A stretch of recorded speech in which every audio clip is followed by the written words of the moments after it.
The third episode of the Falcon and Winter Soldier has just dropped, which means I gotta do my thoughts slash breakdown video on it. As usual, these videos are going to be just like the last few, so they're going to be a little bit less scripted, a little bit less structured, and just me kind of talking and giving my thoughts, a little bit more like a podcast style. Also, like the last two episodes, just because of the way this show works, there's no real way for me to talk about the episodes without spoiling them, so because of that, I do have to give a spoiler warning. So if you haven't seen episode 3 of The Falcon and Winter Soldier, make sure to go watch that first, then come back to this video. Alright, that's it for all the disclaimers and warnings. Let's go ahead and talk about this week's episode. So the episode starts off by giving us a little bit of a propaganda piece on the Global Repatriation Council that we heard about last episode. And just because of the way that opening looked, I think it's pretty much 100% confirmed now. These guys are definitely the bad guys of this show. Which means that John Walker, the new Captain America, who is working for them or working with them, is also going to be a bad guy as well. The last episode really focused on John and got us to sympathize with him being the new Captain America, but this episode was very different, we never really got to see that relatable side to him. He was pretty much just being a dick and doing some evil things and just non-Captain America-like things the entire episode, although he wasn't in it that much. Like right now, he seems like a straight up villain, whereas last episode, you could kind of see how in his head he thinks he's the good guy. There was that one scene in the beginning where he snaps at that guy and starts yelling at him like crazy, and that looked really different from the way that Steve Rogers acted as Captain America. You can kind of see that John Walker is breaking a little bit after accepting this new mantle of Captain America. Like, it seems like people not accepting him as Captain America is really starting to get to his head. He's starting to snap, he's starting to not seem like himself. And that's a little bit weird when you think about it, because in the actual show a couple of days ago, he seemed relatively calm and was accepting his new job as Captain America pretty well. But now you cut to this, which is I guess like 2 or 3 days after, and he seems to be losing it just a little bit. That is kind of a little bit of a nitpick, but nonetheless, John Walker as the fake Captain America or the US agent is definitely one of my favorite characters in this show. I'm really shocked by how much I actually like this character.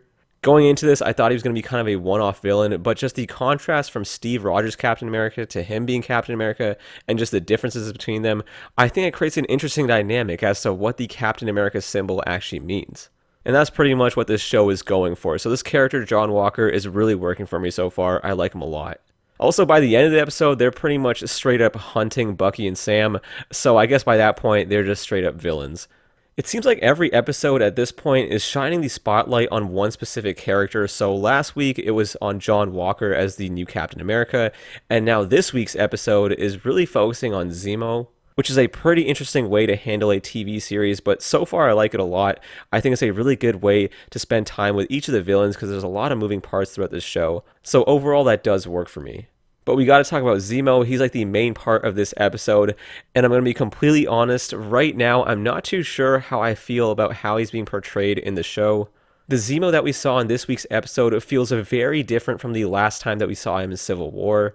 I think the opening he had with Bucky was pretty great. And it was pretty much exactly what you expect their conversation to be like.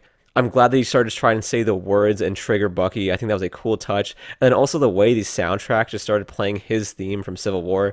It just made that scene so much nicer. But then after that, I think it started to get a little bit weird. So there was that whole prison break sequence.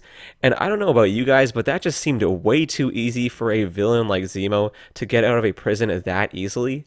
I mean, the last time that we saw Zemo was at the end of Civil War, and they had him caged up in that device that was used to hold Bucky, and since he pretty much single-handedly took the Avengers down, he's a pretty high-class criminal, which means he'd probably be placed in one of the most secure facilities in the world. But instead, he was kind of held in this like rinky-dink prison. I'm not sure what that was, but he got out pretty easily. These guards did not seem prepped for holding him at all. Like, all Bucky did was take one piece of paper with some words on it, and the whole place just went to hell, and Zemo got out pretty easily. It just seems kind of weird because in this universe, Zemo is a really big villain, so you'd think they'd do a better job at locking him up. That is like the smallest issue I have with the character of Zemo in this episode, though. It definitely does get worse from there. So I talked about this a lot in last week's episode about how Zemo is one of my favorite villains in the entire MCU. And that's pretty much because of the fact that relative to the rest of the MCU, with villains like Loki and Thanos and whatever going on, he's a relatively grounded villain amongst all these gods pretty much. And even though he doesn't have powers or a bunch of social standing or anything like that, he's just a regular dude, he can still take down the Avengers, and I think that's what makes him so interesting. He is someone who suffered a great amount of loss, and because of that, he's motivated to complete these tasks and take down the Avengers, which he kind of does. So I always found him a pretty intriguing villain, but then the way that he's portrayed in this week's episode of The Falcon and Winter Soldier, it kind of just broke the way that I view his character a little bit. Like, I know from Civil War that he's a special forces agent of some kind, but it doesn't seem like he has all that much power. But then we cut to this, and now he's like a baron with a bunch of money and private jets and whatnot. And his character just feels so much different. Like, he's not the same grounded villain that we had before. Now he's this villain with this outlandish lifestyle and all these connections, and he's just a comic book villain. Like, right now, he's pretty much a European evil Tony Stark. And I'm just not too sure how I feel about that, because it takes the things that I like the most about this villain, and it kind of throws that out the window. I'm not saying that I dislike the way that he was portrayed here. I'm just saying that I like the way that he was portrayed in Civil War a lot better. But I don't really know too much about Baron Zemo from the comics or anything like that, so maybe this is more comic accurate. Either way, he's still an interesting villain, and he wasn't bad in this week's episode at all. He was a lot funnier than I thought he'd be. I didn't think he'd have that many comedic scenes, like that one bit with him trying to dance. I would have never guessed in a million years that we'd actually see that in this show. I also do like the way that he looked with the mask on. I know that's what he looks like in the comics, and it didn't look too bad. It actually looked pretty realistic. But my favorite thing about Zemo in this week's episode was the way he was interacting with Sam and Bucky. Those two are our heroes in this show, and Zemo is definitely a villain, but it was just cool that they had to work together, and seeing those interactions were pretty nice. I'm also hoping that he sticks around with those two, and we get to see a lot more of them interacting throughout the rest of the show. Sam and Bucky in this episode were great as usual. Their on-screen chemistry is just amazing, Anthony Mackie's and Sebastian Stan's. I could honestly just watch these guys bicker and argue for hours. It's just absolutely hilarious. I really did enjoy seeing Buck pretend to be the Winter Soldier and start doing more Winter Soldier things. I don't know what it was, his combat just seemed a lot more aggressive, and with the soundtrack playing with that Winter Soldier theme, it all felt very nostalgic, and I did enjoy that a lot. And overall, I like that the show is taking Sam and Buck and having them go against the government or the establishment that they're working under. That's always been one of the major things for the Captain America character in my eyes. He's always going against the government and going against the establishment. Like, when he sees something wrong, he calls it out and he works against it. So seeing them do something similar to that and try and break Zemo out of prison, which is clearly illegal, it reminded me a lot of Steve Rogers and felt like something he would do. Some of the other major characters in the show that we got to see was more of Carly and the Flag Smashers. I think from the way that they were portrayed in this week's episode, it really shows that they are going to be the good guys. I think there's no way they're going to end up being the villains in this. Like, their methods may be a little bit screwed up with the way she blew up that entire building full of people, but at the end of the day, she's just trying to survive, and her methods are almost sort of justified. Like, you can really sympathize with her character, and the show is really trying to push that on us, especially with that scene of, I'm not sure if it was her mother or her aunt or some close family member crying over her bed because she didn't have the medicine she needed. So clearly, Carly is not a bad person, she is just trying to survive. I think she'll definitely end up being one of the quote-unquote good guys in this show. Now, there were two major things in this week's episode that really stood out to me and that I really liked, that being Mandipur and the action scenes. So starting with Mandipur, I just gotta say right off the bat, because I saw some confusion around this on the internet and with a few of my friends as well. Mandipur is not a real place at all. It is a fictional island from the Marvel Universe. I don't know how people thought it was real. It kind of reminds me of what happened with Wakanda when Black Panther first came out. But no, Mandipur is not a real place. It doesn't exist. It's just in the Marvel Cinematic Universe. Anyways, the concept of the location as well as the visual look are a great introduction into the MCU. The whole place had like this cyberpunk feel, which I've really gotten into after playing Cyberpunk 2077, the game. I know that's a pretty crappy video game, but the aesthetic was still really nice, and this kind of reminded me of that a lot. And this location reminded me of that a lot.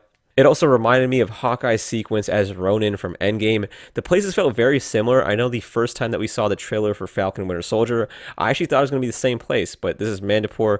I think that one was Tokyo, although I could be wrong. If I'm wrong, let me know down in the comments.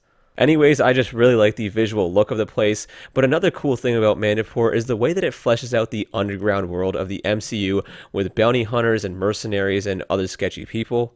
And it's much more of a grounded villain location than what we typically see in the MCU, which is a lot more realistic, which I do appreciate. I really want to see this place revisited again in future MCU titles, whether that be Hawkeye or whatever else. I just think there's a lot of potential here, so I'm hoping they revisit it again sometime in the future. This place also has a power broker who's kind of running the show, and I have no idea who it is, but if you guys do know or have any idea, let me know down in the comments. I do feel like he is going to be revealed in like next week's episode or the episode after that, just because I don't think there's that many episodes in this show in total. I think it's going to be about 6, and we're about halfway through now, so they don't really have much time to hide villains. And yeah, I'm excited to see who that power broker is. I have no idea, but if you guys do know, let me know down in the comments.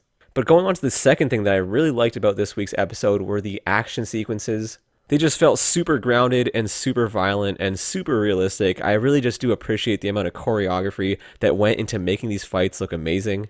Like throughout this episode, we pretty much got to see Sam and Bucky do a bunch of hand-to-hand combat. Sam didn't use his wings at all, and Bucky rarely used his metal arm. They were pretty much kind of doing like spy things, which made it feel a lot more realistic, which I do appreciate. But the one fight that did stick out to me a lot was with Sharon Carter's fight sequence outside those shipping containers. It was just like super violent and super visceral. It was way more violent than anything else we've seen in the MCU. Like there was straight up blood and she was stabbing people, and I think she even shot a guy at like point blank range pretty much. So it was just way more violent than anything else that we've seen. And that brings me to Sharon Carter, who just like Zemo feels very different from when we saw her last in Civil War. Unlike with Zemo, this change in tone for the character did feel a lot more natural, and it just seemed to make a lot more sense overall. I mean, when you think about everything that the government has done to her, and the fact that 5 years had passed, it really makes sense that she's changed a lot. But I do like the fact that her character did a 180. She went from being this righteous government agent to a sketchy hustler stealing paintings and whatnot. And it's just a very different take on the character that I like a lot more. It makes her seem like a lot more of a badass, and it kind of gives us like a glimpse into what would have happened to Sam if he wasn't pardoned for committing all those crimes with Cap in Civil War. Like if he had to go through what Sharon Carter went through, he might have given up on being a hero a little bit as well. I just think her character is a nice contrast to all of the good guy characters that we see, because we know that she's a good person, but she's pretty much given up on being one. And then of course the episode ends with teasing the Wakandans being involved in some way. I think that was a great touch. I wasn't expecting Wakanda to be involved in the show at all, but I'm glad that they are. I wonder if there are any plans for like the Black Panther to show up in the show with a cameo or something like that. Unfortunately, that won't be able to happen since Chadwick Boseman did pass away, but I'm still glad that Wakanda and the rest of the Black Panther universe is being incorporated into the rest of the MCU. Like, I know that they lost Black Panther, but it's still important for them to be noticed and be part of the Marvel Cinematic Universe, which they are doing here. And I think that pretty much does it for this week's episode. Overall, I did like it. It wasn't my favorite episode. I think I liked the last one a little bit better.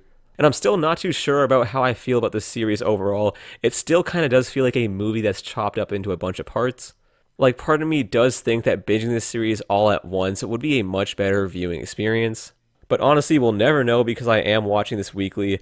It just feels like every time the episode ends, it just feels like the wrong place for the episode to end. Like, it still just feels like you're watching one act of a movie and then the movie just stops and you have to wait a week to see the rest of it. I don't know, maybe I'm the only one that feels that way. It's just, it doesn't feel as episodic as like WandaVision did. Although WandaVision did have that whole thing with changing different decades of sitcoms, so that gave each episode its own unique feel. But nonetheless, I don't know what it is. I just think this show might be a little bit better to watch just by binging it. I don't know, let me know what you guys think about that down in the comments. And also make sure to let me know what you guys thought about this week's episode. Do you guys like the way that Zemo was portrayed, and what do you guys think is going to happen in next week's episode? Whatever you're thinking, anything and everything, leave it all down in the comments below. But that is pretty much going to do it for me, and I'll catch you guys in the next video. Peace.